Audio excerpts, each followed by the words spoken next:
चीन ने सीमा पर लगाई KD-63 क्रूज मिसाइल। भारत ने पृथ्वी से दिया ड्रैगन को करारा जवाब। लद्दाख में जारी तनातनी के बीच चीन ने हजारों सैनिकों की तैनाती की है, तो वहीं अब भारत के पूर्वी हिस्से में भी तनाव का एक और मोर्चा खोल दिया है। चीन ने डोकलाम के पास अपने क्रूज मिसाइल्स और अपने H-6 परमाणु बॉम्बर को तैनात कर दिया है।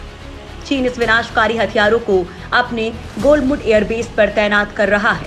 इस बीच भारत ने एक बार फिर चीन को उसी की भाषा में जवाब देकर आगाह किया है कि वो कोई भी गलत कदम उठाने से पहले भारत की ताकत का अंदाजा लगा ले।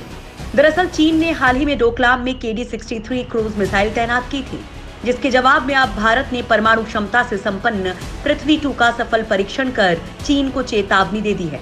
भारतीय रक्षा अनुसंधान और विकास संगठन यानी DRDO की ओर से तैयार की गई इस शॉर्ट रेंज बैलिस्टिक मिसाइल का सफल परीक्षण किया गया। सतह से सतह पर मार करने वाली ये मिसाइल परमाणु हथियार ले जाने में सक्षम है। ओडिशा के बालासोर तट से छोड़े गए इस पृथ्वी 2 मिसाइल ने उन सभी लक्ष्यों को भेदा जो परीक्षण के लिए चुने गए थे। सतह से सतह पर मार करने वाली ये मिसाइल परमाणु हथियार ले जाने में सक्षम है। करीब आधा टन वजनी परमाणु बम ढोने में सक्षम ये मिसाइल 150 से 600 किलोमीटर तक वार कर सकती है। पृथ्वी सीरीज की 3 मिसाइलें हैं। पृथ्वी जो 150 किलोमीटर तक वार कर सकती है, तो पृथ्वी 2 350 और पृथ्वी 3 600 किलोमीटर तक दुश्मन के ठिकाने को तबाह कर सकती है। परीक्षण के दौरान मिसाइल को चांदीपुर के एकीकृत परीक्षण केंद्र यानी कि ITR से अंधेरी में दागा गया था। DRDO के एक अधिकारी की माने तो 350 किलोमीटर की दूरी तक मार करने वाली इस मिसाइल को ITR के प्रक्षेपण परिसर 3 से एक मोबाइल लॉन्चर से दागा गया था। सैटेलाइट तस्वीरों से ड्रैगन के मंसूबों का खुलासा। दरअसल सैटेलाइट तस्वीरों से चीन के नापाक हरकतों का खुलासा हुआ है। ओपन सोर्स इंटेलिजेंस एनालिस्ट की ओर से जारी सैटेलाइट तस्वीरों में यह साफ दिखाई दे रहा है कि चीन ने डोकलाम सीमा के करीब अपने परमाणु बॉम्बर के साथ KD-63 land attack cruise missile की तैनाती की है। इस क्रूज मिसाइल की मारक क्षमता करीब 200 किलोमीटर है। हालांकि पृथ्वी 2 मिसाइल की क्षमता 350 किलोमीटर तक के रेंज में लक्ष्य को साधने की है। सैटेलाइट तस्वीरों में एयरबेस पर शियान Y-20 मालवाहक सैन्य विमान भी नजर आ रहा है।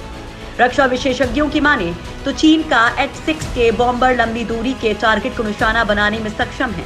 ये विमान परमाणु हमला करने में भी सक्षम है। चीन ने इस विमान को विशेष रूप से अमेरिका के गुआम बेस को निशाना बनाने के लिए शामिल किया है। इसके पिछले मॉडल में मिसाइल की क्षमता सीमित थी, लेकिन इसे अपग्रेड कर अब और उन्नत बनाया गया है। इससे पहले चीन ने इस घातक बॉम्बर की तैनाती अक्साई चीन के काशगर एयरबेस पर की थी। एक रिपोर्ट के मुताबिक चीन ने LAC पर बढ़ते तनाव के बीच बीते कुछ दिनों में डोकलाम के आसपास अपनी गतिविधियां बढ़ा दी हैं। भारत के पूर्वी हिस्से में चीन ने बढ़ाई हलचल। लद्दाख में हजारों सैनिकों की तैनाती करने वाला चीन अब भारत के पूर्वी हिस्से में तनाव का नया मोर्चा खोल रहा है। दरअसल पूर्वी लद्दाख में चीन कई बार भारतीय सैनिकों से मात खा चुका है। ऐसे में चीन अब तनाव के मोर्चे को शिफ्ट करने लगा है।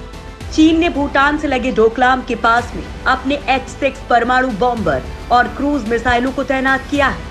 चीन इन विनाशकारी हथियारों की तैनाती अपने गोलमुड एयरबेस पर कर रहा है। ये एयरबेस भारतीय सीमा से मात्र 1150 किलोमीटर दूर है। हालांकि चीन की हर हरकत पर भारत नजर बनाए हुए है और पृथ्वी 2 मिसाइल का परीक्षण इसी का नतीजा बताया जा रहा है। इंटेलिजेंस एजेंसी के सूत्रों से मिली जानकारी के मुताबिक चीन ने जून और जुलाई में डोकलाम के जनरल एरिया में अपनी गतिविधियां बढ़ाते हुए नए निर्माण किए हैं।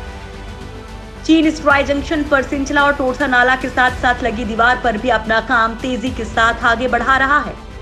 जानकारी के अनुसार चीन सिंचला से करीब 1 किलोमीटर साउथ ईस्ट की तरफ एक बहुमंजिला इमारत भी बना रहा है। यहाँ पर बिजली की सुविधा बहाल करने के लिए करीब 13 इलेक्ट्रिकल पोल लगाए गए हैं। इसके साथ ही सूत्रों के अनुसार ये जानकारी भी मिली है कि चीन सिंचला से पश्चिम की तरफ एक पैदल चलने वाले रास्ते को भी अपग्रेड कर रहा है। लाइन ऑफ एक्चुअल कंट्रोल पर तनाव के बीच भारत चीन की सारी हरकतों पर पूरी तरह से नजर बनाए हुए है, जिसके चलते सीमा पर जवानों की तैनाती की गई है। वैसे तो इस इलाके में भी चीन को चित करने के लिए भारत ने अपनी पूरी तैयारी कर रखी है। 2017 में भी डोकलाम में ही भारत और चीन के बीच विवाद हुआ था और फिर 73 दिन की गतिरोध के बाद चीन के सैनिकों को पीछे हटना पड़ा था।